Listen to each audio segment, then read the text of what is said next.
This is question number 19, which says that the diagram illustrates the production possibility curves for countries S and T producing goods X and Y.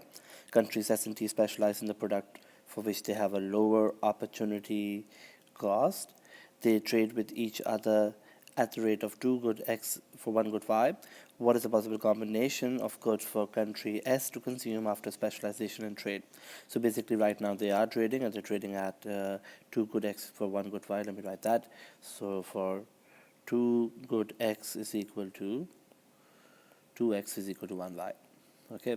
Now what we need to do first is we need to find out the opportunity cost when we know which country is specializing in what, and then we see through what we call trading possibility line an acceptable sort of combination which satisfies this exchange rate as well.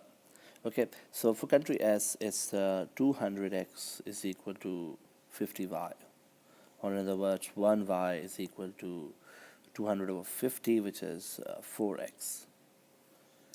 Okay, for country T, on the other hand, it's 100x is equal to 200y, or 1y is equal to half x. So clearly when country T makes good y, they lose half x. But when country S makes 1y, they lose 4x. So who loses more?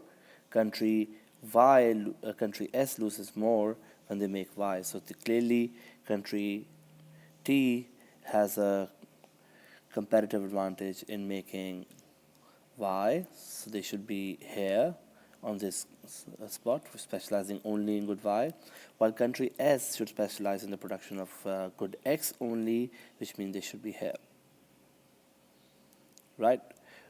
Remember one more thing, that once we found a competitive advantage for one country and we found it for one country in one good, automatically the other country would have it in the other good. So that's how it works. So if country T has a competitive advantage in good Y, automatically country S would have it in good X. Okay, so with this knowledge, now we're going to look at that if this is the acceptable exchange rate and country S is making 200 of X, how much of Y should they get? Well, for one Y, for every 2X they get 1 Y. So every 200X they would get 100Y. So if you draw a line, it's going to be a trading line like this, which is 100Y. Okay, so in other words, the PPC will not be the black line, the PPC will be this red line. Now next what we need to do is just that look at the answer choices and figure out whether this combination would make sense or not. So if I go down to the answer choices, one of the answer choices given is 100 of X is equal to 50Y. So if country S is consuming 100X, this would mean, and 50Y, this would mean they are somewhere here.